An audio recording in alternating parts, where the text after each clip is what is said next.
కాసేపట్లో మేడారంలో తెలంగాణ కేబినెట్ సమావేశం కాబోతోంది. రాజధాని కేబినెట్ సమావేశం జరుగుతుంది. వనదేవత సన్నిధిలో మంత్రివర్గ సమావేశం ఏర్పాటు చేయడం ప్రాధాన్యం సంతరించుకుంది.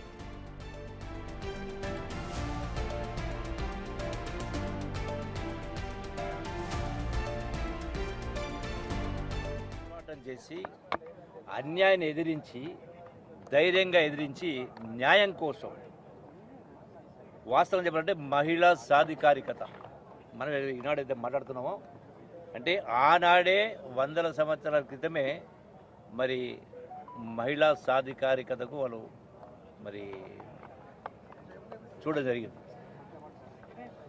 అంటే ఇటువంటి వీర నారీల సమక్షంలో వనదేవతల సమక్షంలో రాష్ట్ర ప్రభుత్వం వాళ్ళను స్ఫూర్తిగా తీసుకొని సమ్మక్క సారాలమ్మను స్ఫూర్తిగా తీసుకొని వాళ్ళ యొక్క ఆలోచన విధానం న్యాయం, సమన్యాయం, ప్రజా సమస్యల పరిష్కారం పట్ల చిత్తశుద్ధితో ముందుకు వెళ్తున్న సందర్భంలో వాళ్లను ఆదర్శంగా తీసుకున్నందుకే ఈనాడు ఇక్కడ ఈ మీటింగ్ పెట్టినామంటే డెఫినెట్గా ఇది ఒక మంచి సందర్భం. ముఖ్యమంత్రి మంత్రులు ఎక్కడ ఉంటే అక్కడ ప్రభుత్వం ఉన్నట్టు లెక్క. సెక్రటేరియట్లో ఉంటేనే ప్రభుత్వం కాదు. మంత్రి ఎక్కడ ఉంటే అక్కడ ప్రభుత్వం, ముఖ్యమంత్రి ఎక్కడ ఉంటే అక్కడ ప్రభుత్వం.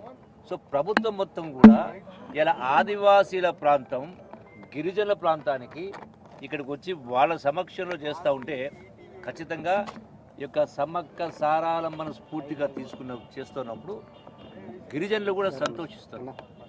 వాళ్ళ యొక్క కష్టసుఖాలని కూడా ప్రత్యక్షంగా చూస్తూ ఉన్నాం ఇంత దూరం వచ్చి, అడవులోకి వచ్చి. కాబట్టి 2 సంవత్సరాల కాలం పూర్తి చేసుకున్న సందర్భంలో ఈనాడు ఈ క్యాబినెట్ పెట్టుకోవడం జరిగింది. ఇంకా ఈ క్యాబినెట్ మీటింగ్ తర్వాత సమ్మక్క సారాలమ్మలు ఏ లక్ష్యం కోసం, గిరిజనుల అభివృద్ధి కోసం, గిరిజనులకు న్యాయం అందించడం కోసం ఆనాడు ఏ విధంగా అయితే వీరోచితంగా పోరాటం చేసి ఒక స్ఫూర్తినిచ్చింది యావత్ సమాజానికి.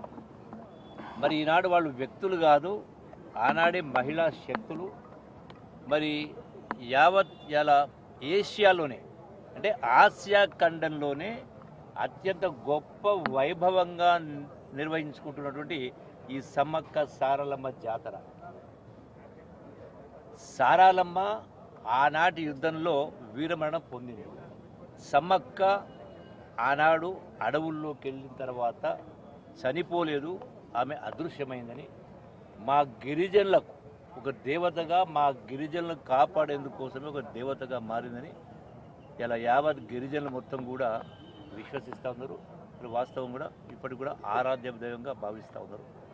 మరి లక్షలాది మంది, నేను కూడా ఇక్కడ అంటే నాకు చాలా సంతోషం ఉంది. టూరిజం మంత్రిగా, కల్చరల్ మినిస్టర్గా మరి ఈ టూరిజంను, ఈ యొక్క సమ్మక్క సారాలమ్మ ప్రాంతం, ఈ పరిసర ప్రాంతాల్లో టూరిజంను కూడా పెద్ద ఎత్తున అభివృద్ధి చేయడానికి నాకు కూడా సమ్మక్క సారాలమ్మ ఒక స్ఫూర్తి ఇచ్చేట్లు లెక్క స్వయంగా చూస్తాను కాబట్టి.